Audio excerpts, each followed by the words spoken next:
এইটা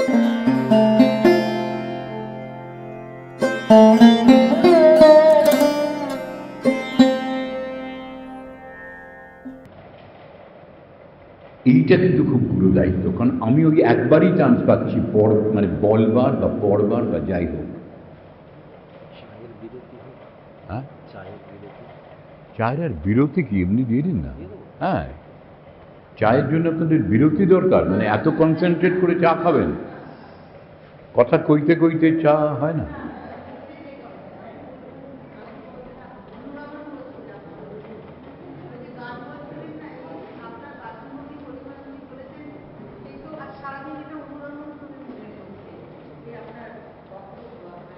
অনুরণন হচ্ছে তো? যাক, তাহলে না না না, তাহলে মনে হয় যে বেঁচে আছি। না না, সত্যি সেটা যদি না থাকে তাহলে তো কেন আছি এটাই মনে হবে। যখন কেউ বলে কেমন আছেন, অনেকে বলে সেই মটা বাদ দিয়ে বললে ভালো হয় না? সেটা সে বলে খুব দুঃখে আর কি। কিন্তু হ্যাঁ, এটা দেখুন, মানে আমি যখনই যেটা করছি সেটা যারা শুনছে তাদের ভালো লাগছে কি না এটা একটা কৌতূহল মনে হয়, তার সঙ্গে সঙ্গে ভালো লাগানোরও একটা দায়িত্ব কিন্তু তার থেকে যায়। আমি যেটা বলবো এমন করেই বলবো যে না, এটা ভাই তোমার ভালো লাগবেই। এই ভালো লাগাটা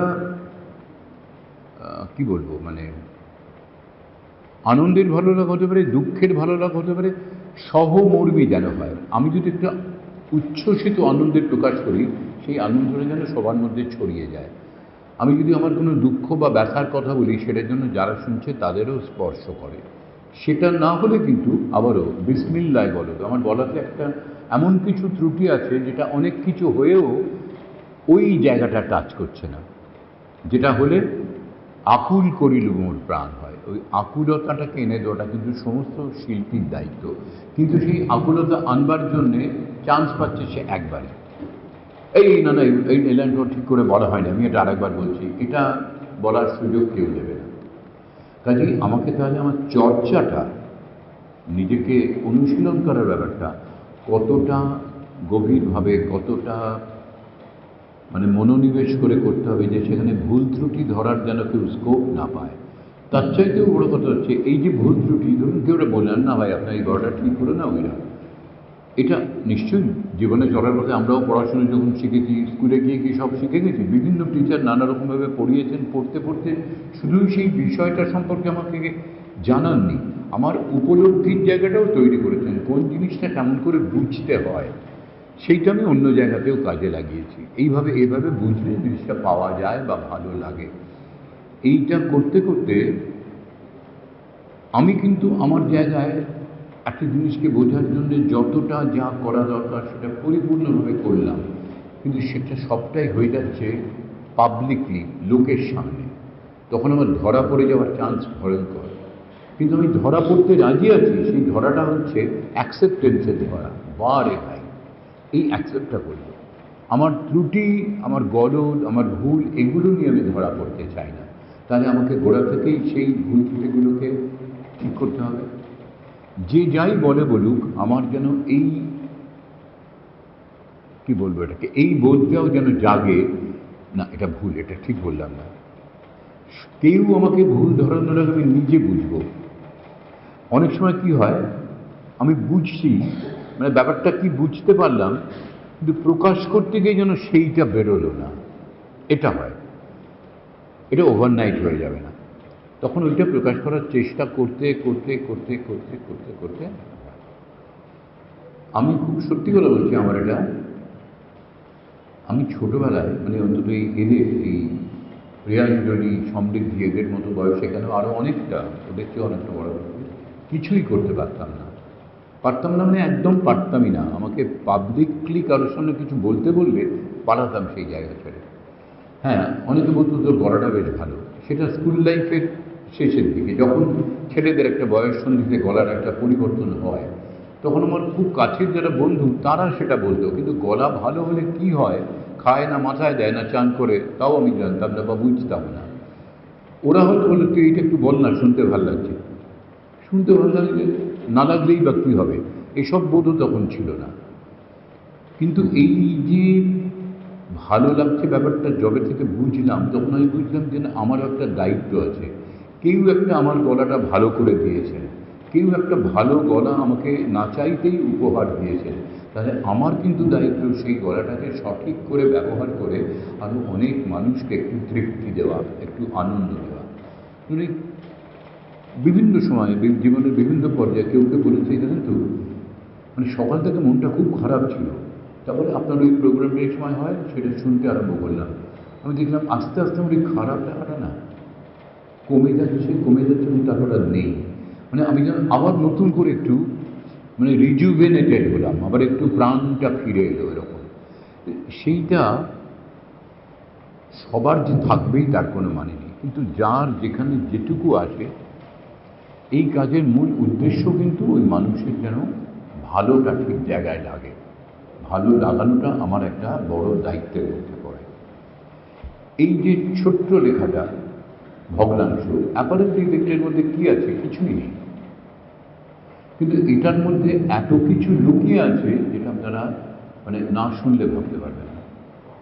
আচ্ছা, এখন তো 1:15, এমন নয় যে পেটে খিদে মুখে না, যেরম করে চললে হবে না।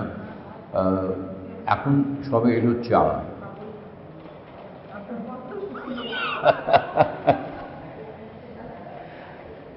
সেটা আমি বলছি, সেটা মানে কটার সময় লাঞ্চ ব্রেক, এরকম কোনো নির্দিষ্ট টাইম আছে?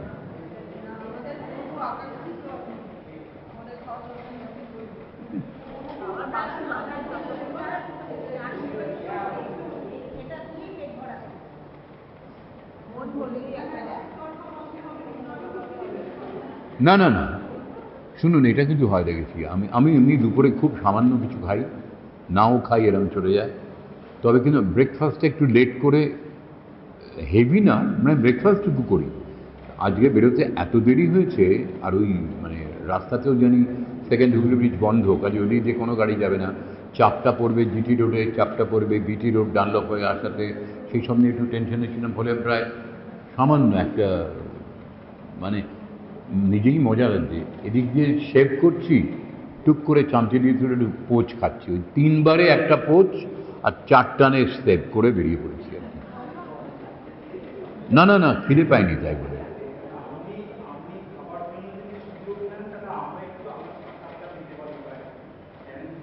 ও আচ্ছা, তাহলে না দাদা, আরেকটুখানি, হ্যাঁ সেটা আরেকটুখানি বসুন, তারপরে আসছি আমরা। হ্যাঁ, আচ্ছা, ভগ্নাংশটা আমাদের একটু সৌমিত্র নারায়ণ, একটু ভেবে বলতে হবে আমাকে, মানে সৌমিত্র নারায়ণটা এত, সৌমিত্র শঙ্কর এটা পেয়েছি, শুধু সৌমিত্র পেয়েছি, সৌমিত্র নারায়ণটা কখনো পাইনি। তো এই চাটা কিন্তু বেশ ভালো খেতে তো। হ্যাঁ হ্যাঁ হ্যাঁ হ্যাঁ, ভালো, সুন্দর প্রোগ্রাম হচ্ছে। আরও খুব রেয়ার রেয়ার কবিতা বাছে, কোথা থেকে জোগাড় করে জানি না, বাট কবিতাগুলো কিন্তু ভারী সুন্দর। এবার সে ব্যাপারে ও এতটাই পজেসিভ, আমাকেও তার কপি দেয় না। মানে গেলাম, ও হয়তো বলছে, বারবার শুনলাম, আমি বললাম যে দেখি একটু কপিটা, মানে হয়তো ওই লাইনটা কি, এটা কেন এরম বললো দেখতে গিয়ে, আপনি শুনুন না, শুনুন, মানে তারপরে জোর, না না তুমি দাও আমি দেখি, জোর করে নিলে তবে দেখা। ও হয়তো চোখে দেখলে যদি সেটা আমি চোখে চোখে মুখস্থ করে নিই। হ্যাঁ, বুঝতে পারি।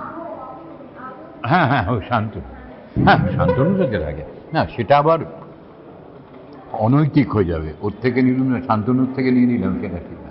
না না, ঠিক আছে। এইটা আচ্ছা বলছি, ভগ্নাংশটা আরেকজন কেউ বলুন, উনি যেটা বলেছেন ঠিক আছে, একটা প্যাটার্ন, আরেকজন কেউ বলুন, যা দিচ্ছে। হ্যাঁ বলুন।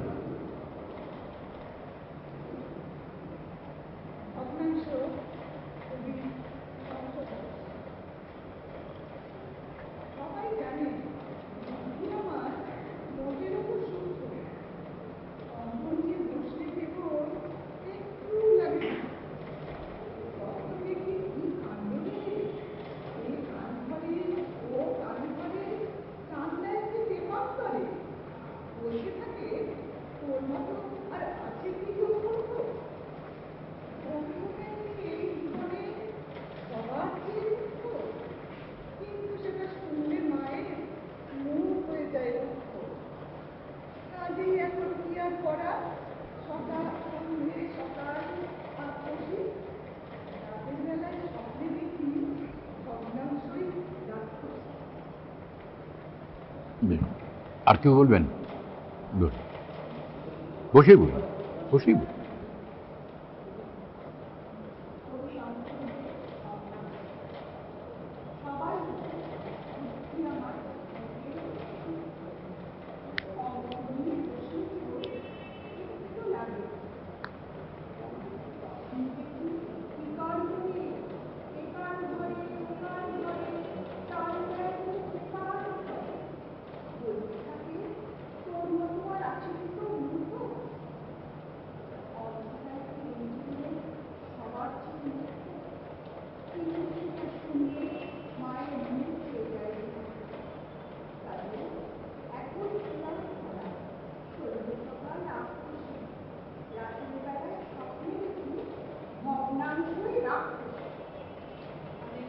হ্যাঁ বলুন, নিশ্চয়ই।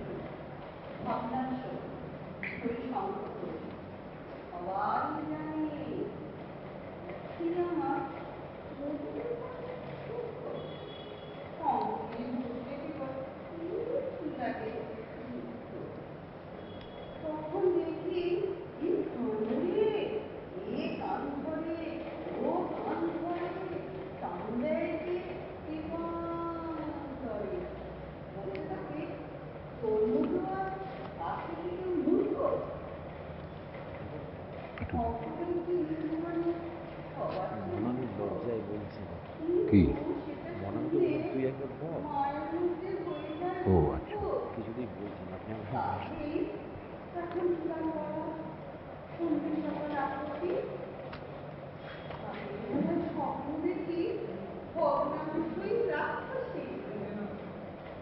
হ্যাঁ বলুন বলুন।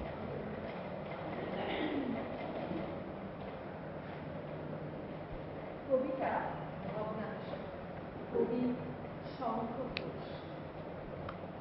সবার কানে আমার মোটের উপর সূক্ষ্ম অঙ্গনে বসে কেবল এই কেবল না, কেবল না, কেবল, কেবল, কেবল না।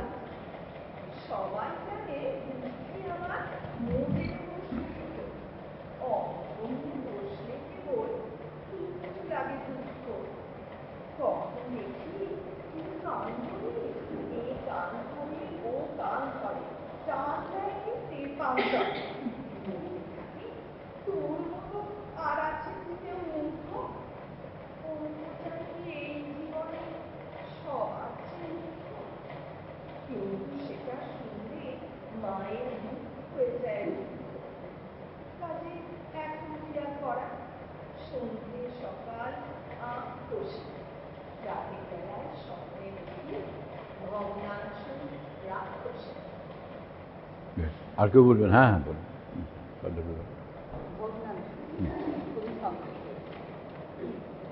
সবাই জানে বুদ্ধি আমার মোটের উপর সূক্ষ্ম অঙ্ক নিয়ে বসলে কেবল একটু লাগে দুঃখ। তখন দেখি কি কান ধরে এ কান ধরে ও কান ধরে তার নাকি পেপান ধরে বলতে থাকে তোর মতো আর আছে কি কেউ মূর্খ?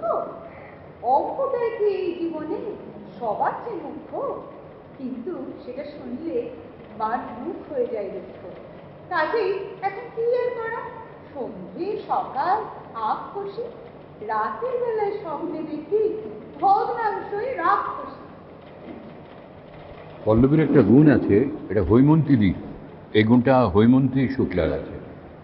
হৈমন্তী দিক আমি কোনোদিন বেজার মুখে দেখিনি বা বিরক্তি মুখে দেখিনি। অলওয়েজ একটা মুখে হাসি ধরা আছে, যেটা দেখলে অনেক দুঃখেও মনটা ভালো হয়ে যায়। পল্লবী বসে আছে এতক্ষণ দেখছি, ওর মুখে একটা অদ্ভুত মানে হাসিটা ওর একদম অলংকার, অদ্ভুত একটা হাসি মুখ ওর কনস্ট্যান্ট। এই কবিতাটা বললো এর মধ্যে অনেক রকম ভাব, অনেক রকম রস আছে, কেউ একটা লাইন বাদ দিয়ে বা কেউ সবগুলোকে একদম হাসতে হাসতে বলল। হ্যাঁ ও তাই? ও বাবা, তাহলে এটা তো দারুণ ধরেছো, দিদিকে বলতে হবে। না এটা ঘটনা, হৈমতীর সামনে গেলেই মন ভালো হয়ে যায়। এমনই একটা হাসি মুখে কিরে, মানে এমন করে একটা আপন করে নেন। কিন্তু উনিও যখন খুব দুঃখের বিরহের গান করেন, তো ভাবটা কিন্তু অন্যরকম।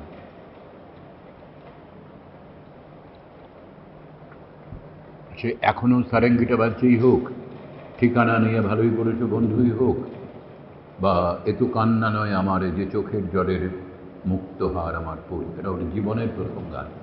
আমার পড়তে ভালো লাগে বধূ তোমারই পথে। অদ্ভুত সুন্দর অভিব্যক্তি। বলছে এ তো কান্না নয় আমার, এই যে চোখের জলের মুক্তহার আমার পড়তে ভালো লাগে বধূ তোমারই পথে। মানে কারুর কথা ভেবে আমি এতটাই আপ্লুত, চোখের জলটাকেও মুক্তহার বলে মনে হয়, যেটা পড়তে আমি ভালোবাসি। মানে সত্যি যারা এই কথাগুলো লেখেন, কতখানি জীবনের উপর, আমি ভাবি যে প্রবাদ বাক্যগুলো আছে, প্রবাদ বাক্যগুলো এত অব্যর্থ যারা রচনা করেছেন, জীবনের কোন কোন কোন কোন অভিজ্ঞতার মধ্যে দিয়ে গিয়ে এইরকম একটা রিয়ালাইজেশন পৌঁছেছেন, যেটা আবহমান কাল ধরে আমরা কিন্তু দেখছি যে এর চেয়ে চিরন্তন সত্য, এর চেয়ে আর ব্যতিক্রম কিছু হয় না। যাই হোক, এইসব গানগুলোও কিন্তু তেমনি। আপনি বলুন। মৌসুমী। কবি শঙ্করদেবের লেখা কবিতা ভগ্নাংশ। সবাই জানে বুদ্ধি আমার মোটের ওপর সূক্ষ্ম, অঙ্ক নিয়ে বসলে কেবল একটু লাগে দুঃখ। তখন দেখি পিকাণ্ডরে একান ধরে ওকান ধরে, টান দেয় যে তেপান্তরে, বলতে থাকে তোর মতো আছে কি কেউ মূর্খ, অঙ্কটাই গিয়ে এই জীবনে সবার চেয়ে মুখ্য। কিন্তু সেটা শুনলে মায়ের মুখ হয়ে যায় রুক্ষ। কাজেই এখন কি আর করা, সন্ধ্যে সকাল আঁক বসি, রাতের বেলায় স্বপ্নে দেখি ভগ্নাংশই রাক্ষসী। বাহ, এখানে কিন্তু আরেকটা জিনিস পেলাম, এটাও হয় কবিতা বা ছড়া, সেটা যাই হোক, সেখানে কোনটা প্রধান এটাকে আমি ভেবে বুঝতে হবে, যেটা আমাকে বলতে অনেকটা সাহায্য করবে। কোনটা প্রধান মানে কবিতাটাই তো প্রধান, কিন্তু যখন আমি বলবো তখন আমার ইমোশন, এক্সপ্রেশন এটা প্রধান নাকি ছন্দটা প্রধান। মৌসুমী যে বললেন একদম কারেক্ট, ছন্দে বলে গেলেন, তাতে কোনো ভুল নেই। এটাও আমাদের শিখতে হবে, বুঝতে হবে এটা কোন ছন্দে যাচ্ছে। ছন্দেরও তো ব্যাখ্যায় যাব না, আমি ঠিকভাবে, আমি যদি এরম একটা তাল দিতাম, দেখতাম যে ওর গলাটা একদম ঠিক তালে তালে পড়ছে না বলো, কিন্তু আমার ভাবতে হবে এই কবিতাটা কি তালে তালে পড়ার কবিতা, নাকি এর মধ্যে কোনো অন্য ইমোশনের প্রভাবটা বেশি আছে। নজরুলের একটা কবিতা আছে, আজ সৃষ্টি সুখের উল্লাসে। নজরুলের আরেকটা কবিতা আছে, দৃষ্টিতে আর হয় না সৃষ্টি আগের মতো গোলাপ ফুল। শুনেছেন এটা? হ্যাঁ হ্যাঁ, ওটা তো খুবই পপুলার। এটা হচ্ছে আরেকটা, তো নানা নানা স্বাদের কবিতা লিখেছেন, এটা একটা অদ্ভুত কবিতা। দৃষ্টিতে আর হয় না সৃষ্টি আগের মতো গোলাপ ফুল, কথায় সুরে ফুল ফোটাতাম হয় না এখন আর সে ভুল। বাসি হাসির মালা নিয়ে কি হবে নও রোজে গিয়ে, চাঁদনা দেখে নিশীথ রাতে বাঁধে কি গো এলো চুল। আজ দক্ষিণ হাওয়ায় ফাগুন আনে বুলবুলি নাই গুলিস্তানে, দোলে না আর চাঁদকে দেখে বনে দোলন চাঁপার ফুল। কি হারালো নেই কি যেন মন হয়েছে এমন কেন, কোন হৃদয়ের পরশ লেগে হৃদয়ে হলো আজ ব্যাকুল। একদম ছন্দে লেখা। এই কবিতাটার নামটা আমার ঠিক মনে নেই। দৃষ্টিতে আর হয় না সৃষ্টি, আর হয় না সৃষ্টি, এটাও একদম অন্তমিলের একটা লেখা। আগের মতো গোলাপ ফুল, হয় না এখন আর সে ভুল, কি হবে মালা নিয়ে, কি হবে নও রোজে গিয়ে, একদমই অন্তমিলের সেম মিটারে ছন্দের কবিতা। আবার আজ সৃষ্টি সুখের উল্লাস, সেটাও ছন্দের কবিতা। আজ সৃষ্টি সুখের উল্লাসে মোর মুখ হাসে, মোর চোখ হাসে, মোর টক বগিয়ে খুন হাসে আজ সৃষ্টি সুখের উল্লাসে। আজকে আমার রুদ্ধ প্রাণের পল্ললে বান ডেকে ওই জাগলো জোয়ার, দুয়ার ভাঙা কল্লোলে। একদম পরপর পরপর সাজানো। এবার আমায় ভাবতে হবে যে এই দুটো কবিতা পাশাপাশি আমি উদাহরণ জন্য রাখছি, যে এটাতে কোনটা বেশি কারেক্ট? সৃষ্টি সুখের উল্লাসেতে ছন্দ ডমিনেট করবে না ইমোশন ডমিনেট করবে? আর দৃষ্টিতে আর হয় না সৃষ্টিতে কোনটা ডমিনেট করবে, ছন্দ না ইমোশন? কারণ এর কথাগুলোই এমন অসম্ভব ইমোশনাল কথা। তাই বলে আমি আজ সৃষ্টি সুখের উল্লাসেতে যদি ইমোশন পুরোপুরি বাদ দিই তাও কিন্তু চলবে না। ইমোশন এখানে আছে, কিন্তু ইমোশন এখানে ঘোড়া, তার সওয়ার হচ্ছে ছন্দ, সে চালনা করছে এটাকে। আর ওইটাতে ঠিক উল্টো, ছন্দ ওখানেও আছে, কিন্তু ছন্দ ওখানে ঘোড়ায় সওয়ার তো নয়ই, পথে হাঁটছে, হাঁটার মতো অবস্থাও তার নেই, একজন তাকে এগিয়ে নিয়ে যেতে সাহায্য করছে।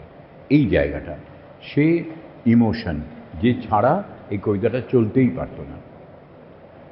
সৃষ্টি সুখের উল্লাসন আমরা এরমভাবে বললে, আর যদি এইটা বলি দৃষ্টিতে আর হয় না সৃষ্টি, সেটা একেবারে ভাবতে হবে যে গলা দিয়ে স্বর বেরোচ্ছে না। কেননা একজন সৃজনশীল মানুষ, তার যদি দৃষ্টিতে আর সৃষ্টি নাই হয় তো তার কি জন্যে বেঁচে থাকা? কি সৃষ্টি হচ্ছে না? দৃষ্টিতে আর হয় না সৃষ্টি, আগের মতো গোলাপ ফুল, কথায় সুরে ফুল ফোটাতাম, হয় না এখন আর সে ভুল। বাসি হাসির মালা নিয়ে কি হবে নওরোজে গিয়ে, চাঁদ না দেখে নিশীথ রাতে বাঁধে কি গো এলো চুল। আজ দক্ষিণ হাওয়ায় ফাগুন আনে, বুলবুলি নাই গুলিস্তানে, দোলে না আর চাঁদকে দেখে বনে দোলন চাঁপার ফুল। কি হারালো নাই কি যেন, মন হয়েছে এমন কেন, কোন হৃদয়ের পরশ লেগে হৃদয় হলো আজ ব্যাকুল। কথায় সুরে ফুল ফোটাতাম, হয় না এখন আর সে ভুল। দৃষ্টিতে আর হয় না সৃষ্টি, আগের মতো গোলাপ ফুল। এর চাইতে জোরে বললে আমি বলি, দৃষ্টিতে আর হয় না সৃষ্টি, আগের মতো গোলাপ ফুল, কথায় সুরে ফুল ফোটাতাম, হয় না এখন আর সে ভুল। মনে হতো আমি কিমা বানাচ্ছি এই শব্দগুলোকে। কষাই যেরকম মাংসটা ছেড়ে টাং টাং টাং টাং মনে কিমা বানায়, এই শব্দগুলোর কিমা তৈরি হচ্ছে মনে হতো। তো এইটা প্রথম উপলব্ধি। এটা আমি বলবো কেমন করে বলবো? তো এই সবগুলো নিয়ে আমি নানা ধরনের উপকরণ সাজিয়ে, এতটা যদি প্রস্তাবনা হয় তাহলে এই ছোট্ট যে ছড়াটা, এটাকে আমি মেগাটন বোমা বলতে পারি। এর মধ্যে কি কি আছে তো আমরা অনেকেই বললেন। আর কি কেউ বলবেন এটা? হ্যাঁ হ্যাঁ হ্যাঁ, নিশ্চয়ই নিশ্চয়ই।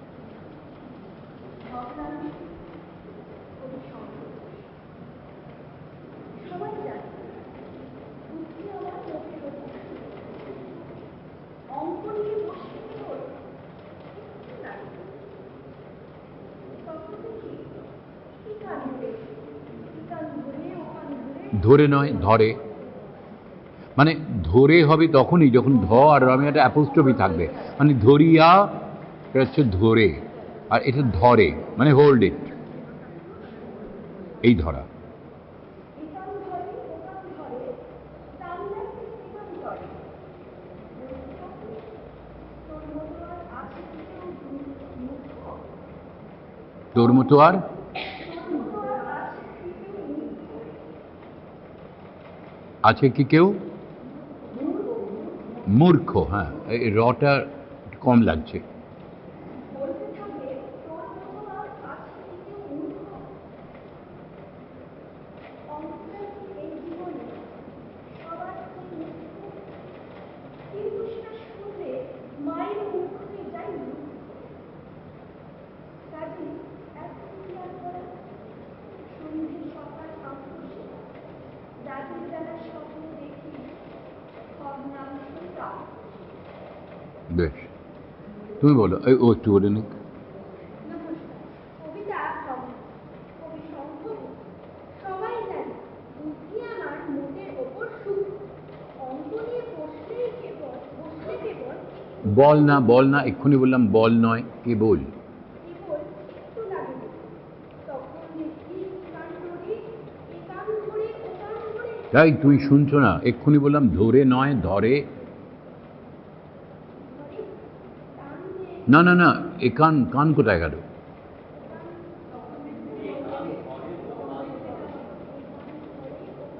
জোরে বলো, তখন দেখি, তখন দেখি।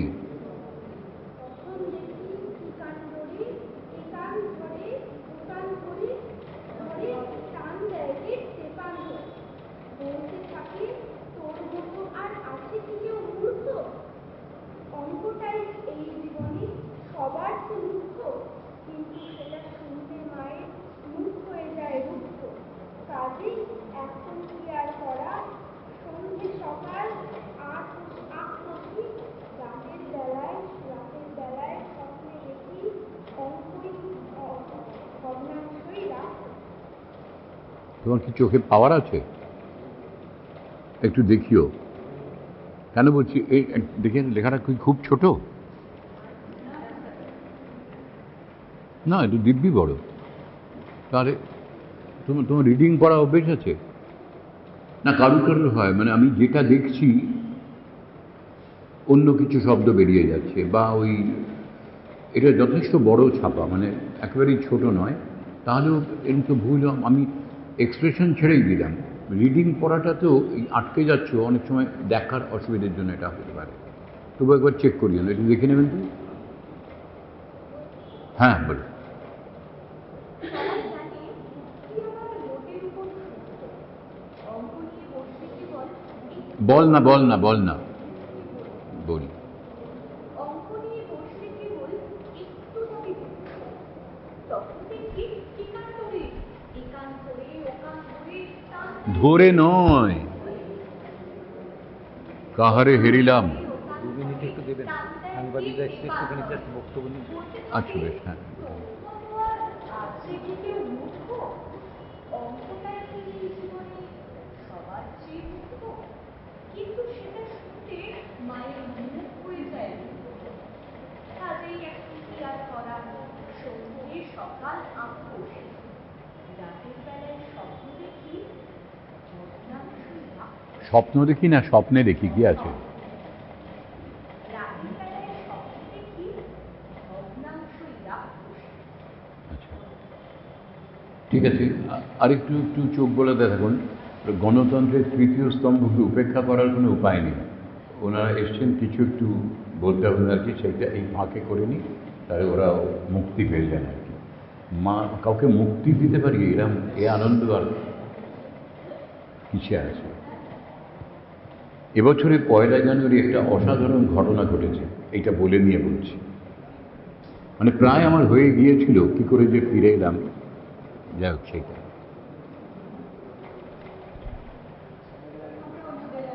হ্যাঁ, ও আচ্ছা, আপনি আছেন কিছু বলছেন না, এটা হতে পারে?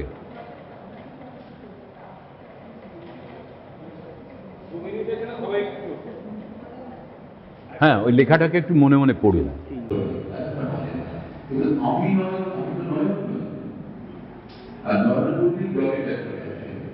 এখানে মানে বাংলাদেশে গিয়ে ঢাকাতে সত্যি কথা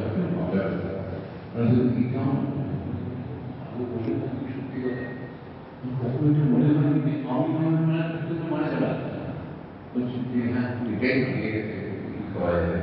তো এখানে বলছি আমি কোথায় ভাবলাম তার একটা মানে কিন্তু সেটা শুনলে মায়ের মুখ হয়ে যায়, কিন্তু সেটা শুনলে কিন্তু সেটা শুনলে মায়ের মুখ হয়ে যায় কাজে এখন কি করা, এটা হঠাৎ আমি যে মাস্টারটা যে বাড়িতে করতাম, তিনি ছিলেন মেডিকেল রিপ্রেজেন্টেটিভ। মাঝে মাঝে কাজে তাকে এমপিতে চলে যেতে হতো। এই সময় উনি ওনার সাথে এগিয়ে যেতেন, তিনি মানে ইনফ্যাক্ট আমি বলবো তখন আরেকটু উনি কিন্তু হিউম্যানিটিসের হতো। এটা কি করছো? এইটা করছি, দেখি এই জিনিসটা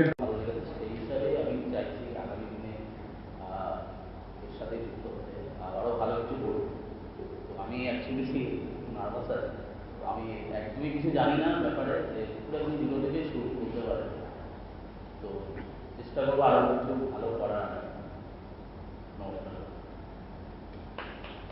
পল্লবী চট্টোপাধ্যায়।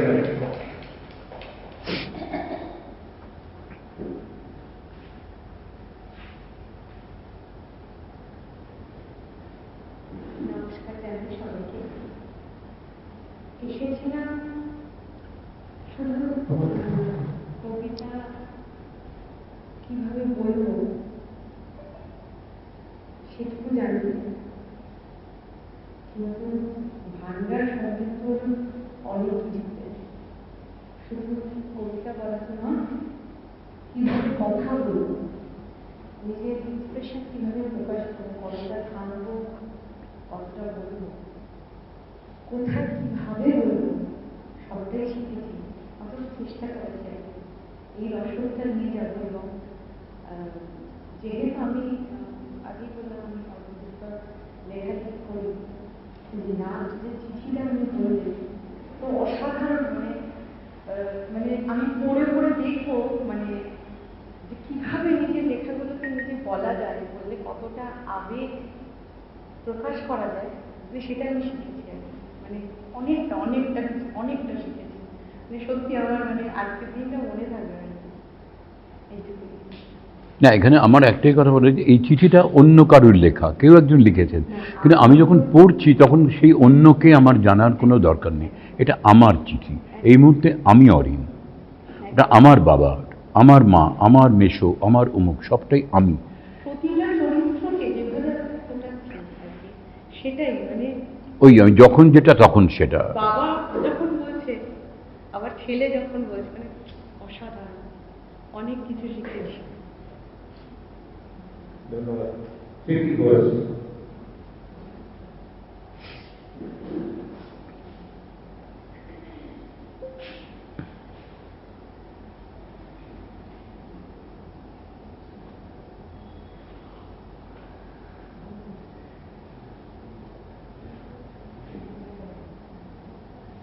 সবাইকে নমস্কার জানাচ্ছি।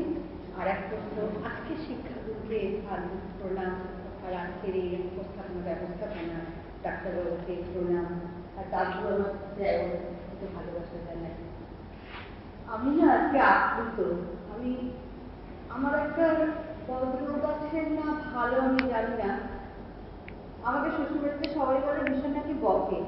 তো আমি আমার হাজব্যান্ডকে বলেছিলাম আমার মনে হয় তোমরা আমার লেভেলে নয়, কিন্তু আমি যখন আমার জনসাধারণের সঙ্গে কথা বলি তারা তো আমার ভালোবাসে। তোমরা যে বলো আমি যদি কথা বলি, এটা তোমার দিদিরা বৌদিরা কি চোখে চোখে কথা বলে, মুখে কথা বলে না? এটা সবার গায়ে দিয়েছিল কথাটা, কিন্তু আমার একটা খুব ভালো জানে আমি ভালোবাসি। আমি না কেন জানি না, মানুষ আমাকে খুব ভালোবাসে, রিক্সাওয়ালা, ঠেলাওয়ালা, বাচ্চা ছেলেমেয়েরা রাস্তাঘাটে, আমি তাদের সঙ্গে তাদের গল্প বলতে বলতে যাই, কিছু পাই। আর আমার হাজব্যান্ড পলিটিক্যাল লিডার, তো ভোটের সময় আমি কিছু ইনফরমেশন নিই, আমি অনেক বড় লিডার, কিন্তু কিছু ইনফরমেশন আর কি জোগাড় করি। তো আমি কোনোদিন শেখার সুযোগ হয়নি, আমার খুব ভালো লাগে। ছোট ছোট শুনি নাটক, ছোট ছোট বাকি স্মৃতির কাজ, কিছু কিছু কাজ করেছি ছোট ছোট। তো আজকে নতুন এই সুযোগটা জানতে পারলাম, মনে হলো আমার জীবনের আজকে বড় পাওয়া। তো আমি সন্তুষ্ট হয়েছি। আশা করি ভবিষ্যতে আবার হয়তো এরকম আর একটা নিশ্চয়ই হবে। আমি মাঝে মাঝে দিল্লি চলে যাই মেয়েদের কাছে, আমি থাকবো, আবার আসবো। আমি সবাইকে প্রণাম জানাচ্ছি। ধন্যবাদ।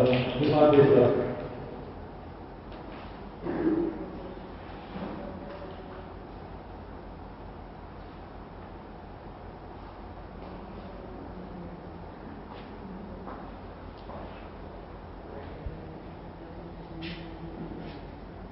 ইচ্ছাপুর থেকে এসেছি।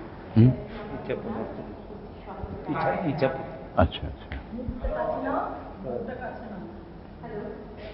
হ্যাঁ ঠিক আছে, আপনি কাছে নেব। হ্যালো স্যারকে আমার প্রণাম, সকলকে আমার একটা ভালোবাসা আর শুভেচ্ছা। আমি পরশুদিন সন্ধ্যেবেলাতেই শুনেছি যে স্যার এখানে আসবেন আর একটা ওয়ার্কশপ হবে। আমি খবরটা পেয়ে আর নিজেকে একটু ঠিক রাখতে পারিনি, পাগলের মতন আজকে এসেছি, আমার আসতে অনেক দেরি হয়ে গেছে। স্যারকে এত কাছের থেকে পাবো এটা তো একটা বিশাল। আমি সকাল থেকে আসতে পারলেই হয়তো অনেকটা আরো বেশি পেতাম, তো যেটুকু আমি নিয়ে যাচ্ছি সেটুকু আমার আগামী দিনে চলার বাধ্যেও হয়ে থাকবে। স্যারকে এর আগে আমি দুবার দু জায়গায় দেখেছি, মানে ছোটবেলার একটা বলে না যে পুজোর প্রতি যে ভালোবাসা, পুজো করি সেই রকম একটা জায়গা থেকে আর কি।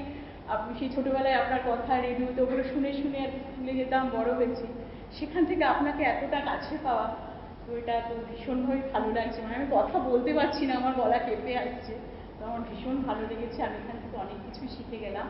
আগামীতে আমি সেগুলোকে কাজে লাগিয়ে আরও এগিয়ে যেতে চাই। তবে 3 বছর হয়েছে আমি শিখছি, আরও এগোতে চাই, আরও আপনার সাথে আমার দেখা হবে, আমি ভগবানের কাছে এটাই নিতে চাই।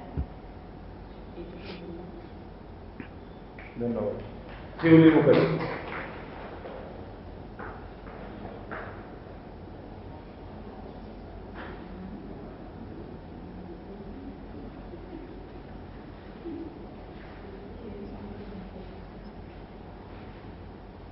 নমস্কার, আমি ব্যারাকপুর থেকে এসেছি। আজকে আমার এখানে আসাটা খুব অনিশ্চয়তা ছিল। আমার কাছে কবিতাগুলো অবৈধ প্রেমের মতো, মানে সম্পূর্ণ যাকে বুঝিয়ে সম্পর্ক নিয়ে আমাকে চলতে হতো। তো সেই জন্যই আমার আসাটা ভীষণ অনিশ্চয়তা ছিল আজকে, কিন্তু অবশেষে ব্যারাকপুরে এসে পৌঁছেছি। কর্মশালা মানে আমি জানতাম বেশ বই খাতা নিয়ে বসে অনেক কিছু লিখতে নিয়ে যাওয়ার, কিন্তু আজকে আমার অভিজ্ঞতা হলো যে আমি একটা লাইনও লিখিনি খাতা খাতায়, সবটাই বুঝলাম, শুনলাম, সঙ্গে নিয়ে যাবো। আরো একটা অভিজ্ঞতা যেটা আজকে নাচছে, মানে এখানে না বললে আমার মনে হচ্ছে যেন এটা শেখার অভিজ্ঞতা। আমি একটা কবিতা একবার কম্পিটিশনে পড়েছিলাম, জন্মদিন আর 1 শ্রাবণ ভগবানের জন্মদিন। তো সেই কবিতার শেষে গিয়ে মানে কবিতাটা ভীষণ মন ছুঁয়ে যাওয়া একটা মায়ের কষ্ট, আমি আমার চোখে জল এসে গেছিলাম। তারপরে সেই দিন সেই মুহূর্তে যেন আমার মনে হয়েছিল যে আমি ওখানে তিরস্কৃত হয়েছি, যে না কম্পিটিশনের ক্ষেত্রে এটা চলে না। আজকে সেই প্রসঙ্গেও আমি আলোচনা করবো যে কম্পিটিশনের ক্ষেত্রে বা কবিতা বলার ক্ষেত্রে কতটা কি আমাদের একটা লাইন টানা থাকে। কিন্তু আমার শিক্ষা এটাই যে কোনো লাইন কিছু নেই, কম্পিটিশন করাটা বড় কথা নয়, বড় কথা হলো নিজের আবেগটাকে প্রকাশ করা। আমি এটা আগামী দিনের জন্য বাচ্চা করেছিলাম আমাদের এই কাছ থেকে, যে না আমি আমার আবেগটা দিয়েই করবো। থ্যাংক ইউ সকলকে, একসাথে অনেক অনেক ধন্যবাদ। আর নিশ্চয়ই আবার আসবো দেখা হবে। পূজা দোল।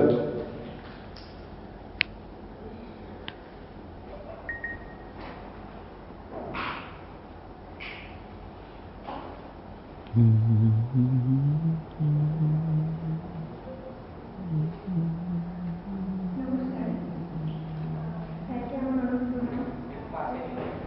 এখানে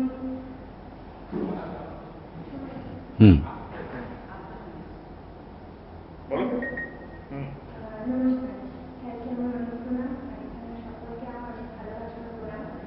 তো যেটা বলবো, আমি কখনো কবিতা সেভাবে শিখিনি, মায়ের কাছে ছোটবেলায় শেখা আমার কবিতা। তো মায়ের কাছে পর আরো একজন আমার শিক্ষাগুরু পেলাম আজকে, মানে প্রথম থেকে আমি আসতে পারিনি আজকে, কিছু ব্যক্তিগত পারিবারিক কারণের জন্য সমস্যা ছিল। তো যতটুকু এসেছি, যতটুকু শিখলাম আজকে, অনেকটা মানে কিছু লিখতে পারিনি, কিন্তু অনেক কিছু শুনলাম, মানে নতুন কিছু শিখলাম বলা যায়। এটুকুই বলবো, মানে আজকে এটুকু শিখে মনে হলো যে হ্যাঁ, কবিতাটা এত সুন্দরভাবে বলা যায়।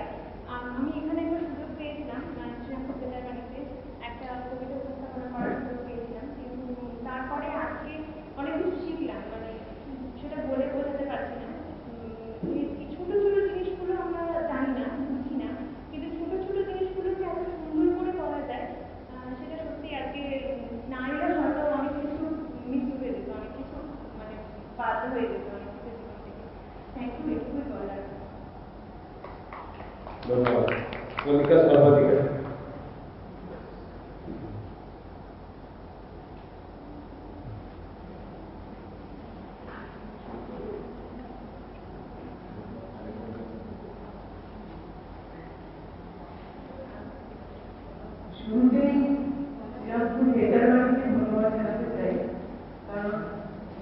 ডাক্তারবাবুকে বিশেষভাবে, কারণ ডাক্তারবাবুর এই উদ্যোগের জন্যেই আজকে আমরা এনাকে পেয়েছি, না হলে এটা আমাদের পক্ষে সম্ভব হতো না। এবং আগামী দিনেও যাতে এরকম মনোপ্রসব অনুষ্ঠান চলতে থাকে এবং ডাক্তারবাবুকে আমাদের এটাই আমাদের তরফ থেকে অনুরোধ থাকবে যে এটা চলতে থাকে এবং আমরা তাতে যোগদান করে সমৃদ্ধ হই।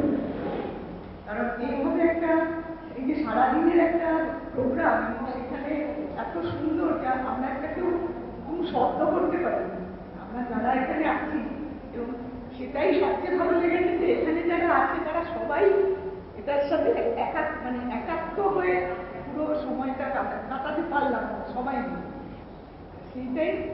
এবং ওই অবসরের পরে অবসরটা যাতে একটু কার্যকরী হয়, তাই জন্য অবসরটাকে কাজে লাগানোর জন্য, যেহেতু ছোটবেলা থেকে একটা চর্চা ছিল এই স্কুল, যেহেতু মেয়েদের স্কুল, সুতরাং সেখানে সবসময় একটা কালচারাল প্রোগ্রাম চলতেই থাকে, সেখানে সঞ্চালনা করা, পরিচালনা করা, গ্রন্থনা এগুলো করতেই হয়, করেওছি।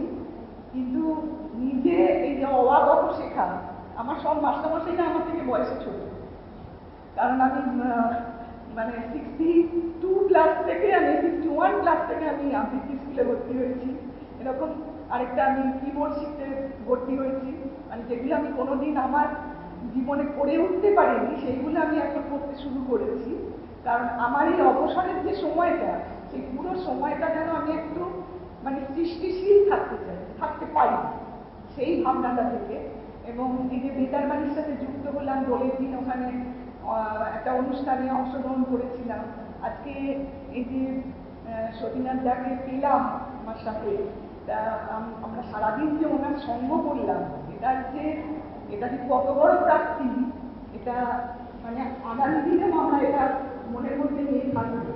এবং এটা থেকে আরো বেশি এই যে সমৃদ্ধি থাকার জন্য আমাদের সমৃদ্ধ কথাটা নিয়ে আমরা এতটাই আজকে আলোচনা করেছি, কতটা যে সমৃদ্ধ হয়েছি সেটা আগামী দিনে আমরা আরো অনুভব করব।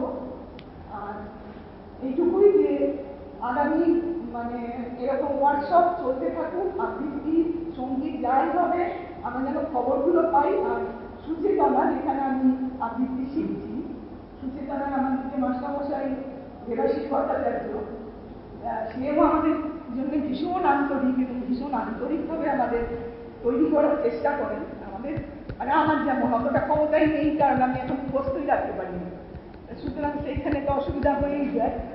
যাই হোক, এই চেষ্টাটা সবসময় ভেতরে থাকবে যে ভালো কিছুর সাথে, আবৃত্তির সাথে, সঙ্গীতের সাথে যেটুকু আর জীবনের সঞ্চয় যেটুকু আছে, যে কটা দিন আছি, এই ভালো একটা কিছুর মধ্যে থাকতে চাই। এবং তার জন্য আজকে এই ডাক্তারবাবুকে এবং সতীনাথ দাকে, জানি না আপনি আমার থেকে সিনিয়র না জুনিয়র আমি জানি না, কারণ আমি এখন 62 প্লাস, সেটা সুতরাং সম্মানে দাদা বলছি। দাদা হতেও পারেন, আমি আপনার বয়সটা জানি না। অনেক ধন্যবাদ যে আজকে এসে আমাদের আমরা সেরকম কেউই কিছু জানি না, আমি তো জানি না, কিন্তু আমাদের সাথে এতটা সময় দিয়ে এতটা ভালোবেসে শেখানোর চেষ্টা করলেন, এর জন্য অনেক ধন্যবাদ। ধন্যবাদ জানালে আমরা আর বাড়াবো না, কারণ উনি ব্যস্ত লোক, চলে যাবেন, ওনার একটা প্রোগ্রাম আছে। তা আমাদের যেটা বলার হচ্ছে, সেটা থেকে আমরা এই একদিনের একটা প্রশিক্ষণ শিবির আমরা অ্যারেঞ্জ করেছিলাম। তাতে আপনারা সংখ্যায় কম হলেও মোটামুটি যারা এসেছেন প্রত্যেকেই কিছুটা করে এনরিচড হয়েছেন, সমৃদ্ধ হয়েছেন। এবং আমি আশা করবো আগামী দিনে যারা আমরা সঞ্চালনায় থাকবেন, কিংবা শ্রুতি নাটকে থাকবেন, কিংবা অন্য কোনো কথোপকথনের তাদের মধ্যে থাকবেন, তারা নিশ্চয়ই আজকের এই ওয়ার্কশপ থেকে বেশ কিছুটা শিক্ষা পেয়ে গেছেন এবং কীভাবে নিজেকে তৈরি করবেন সেই রকম ধরনের চিন্তাভাবনাগুলো নিজেরাই অনুসরণ করবেন। একটা জিনিস জানবেন, স্পোর্টস মেডিসিনে আমাদের ডক্টর কল্যাণ মুখার্জি, যখন আমরা স্পোর্টস মেডিসিনে পড়ছিলাম, একটা জিনিস কথা উনি বলেছিলেন যে শ্যাম থাপা বাইসাইকেল ঠিক করে গোলের বল ঢুকে, কিন্তু সেই সারা আপনি বা অন্যরা যারা খেলোয়াড় তারা কিন্তু সবসময় করলে কিন্তু সবসময় পারবে না। কিন্তু তিনি এই কথাও বলেছেন যে একটা লোক যদি 100 বার 1000 বার যদি ওইগুলো এরকমভাবে প্র্যাকটিস করে, তবে কিন্তু সেই গোলের মধ্যে বল ঢুকিয়ে দিতে পারে। সুতরাং সব জিনিসই আজকের একদিনের ওয়ার্কশপে তো আর সব কিছু হয় না, এটা আপনাদের নিজের নিরন্তর চর্চা চালিয়ে যেতে হবে। আবার যেখানে যেখানে যেমন ভালোভাবে আপনারা থেকে প্রশিক্ষকদের পাবেন তাদের কাছে শিখবেন, জানবেন, শেখার কোনো বয়স নেই, আর বয়স তো মাত্র একটা সংখ্যা। সুতরাং আমি আশা করব আমাদের এখান থেকে আপনারা যে প্রশিক্ষণটা নিলেন আমাদের সেগুলো আগামী দিনে আমাদের শ্রীরামপুর বেকার বাণিজ্যও কাজে লাগাতে পারে, সেইভাবেই আমরা নিজেদের তৈরি করব। আর আমি কথা বাড়াচ্ছি না, আমরা আন্তরিকভাবে ধন্যবাদ এবং আমাদের কৃতজ্ঞতা জানাচ্ছি প্রতিরক্ষা দপ্তরকে। তিনি তার অমূল্য সময় সকাল থেকে সন্ধ্যা এখন পর্যন্ত ব্যয় করেছেন আমাদের এই কাজের জন্য, তাকে আমরা আন্তরিকভাবে শুভেচ্ছা, অভিনন্দন এবং আমাদের তরফ থেকে কৃতজ্ঞতা জানাচ্ছি। এখন আমরা সরাসরি আমাদের আজকে যেটা হলো তার জন্য যে সংখ্যাপত্রগুলো আমি ওনার হাতে দেব।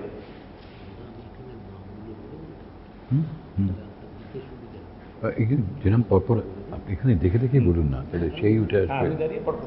আচ্ছা, এবারে সার্টিফিকেটগুলো প্রদানের পালা। প্রথম আমি আজকে অনুরোধ করবো মঞ্চে পূজা ঘোষ।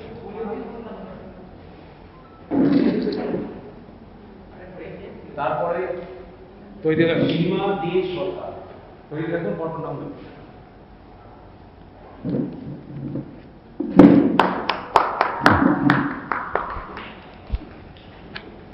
শিবু মুখার্জি।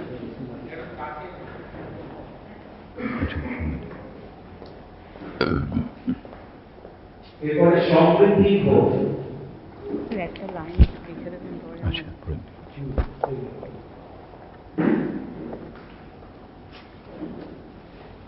তারপর সায়ন্তন রায়।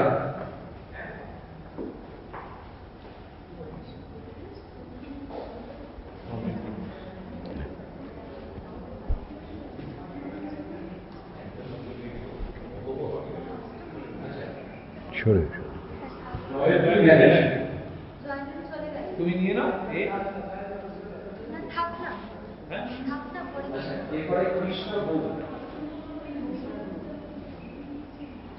কৃষ্ণাদি শোনেন উঠতে হবে না। হ্যাঁ, কে? আচ্ছা, এই যে এদিকে দেখুন, এদিকে। আচ্ছা, এই তো না। এরপরে প্রীতি ঘোষ।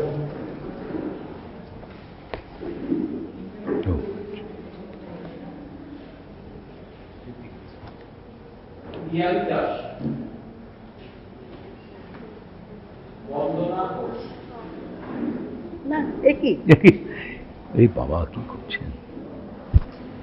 আমার কথা বিরক্ত হননি? না না বাবা, কি সুন্দর, জীবনের অভিজ্ঞতাটা তুলে খুব সুন্দর বলেছেন, একদম স্বাভাবিক।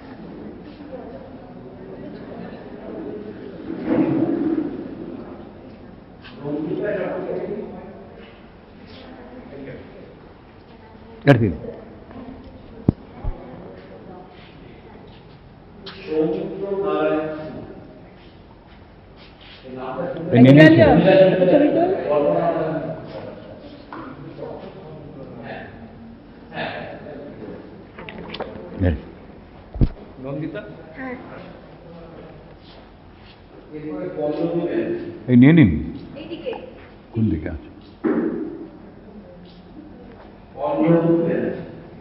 ডক্টর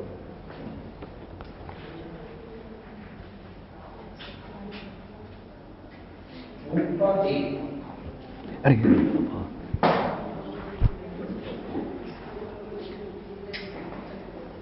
ও বলুন।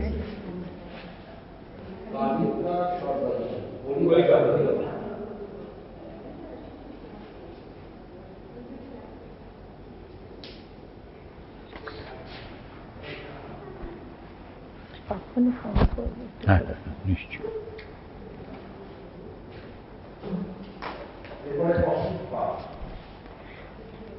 বিখ্যাত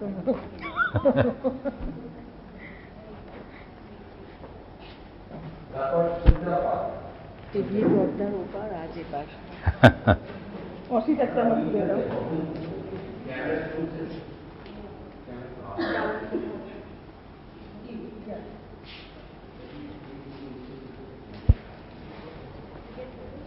অসিত পাল। আর এরপরে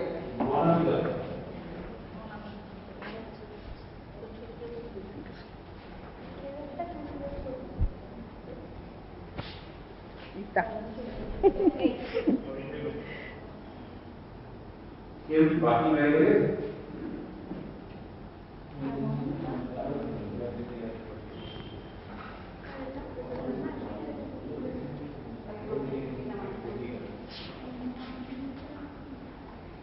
বাকি হয়ে গেলে তো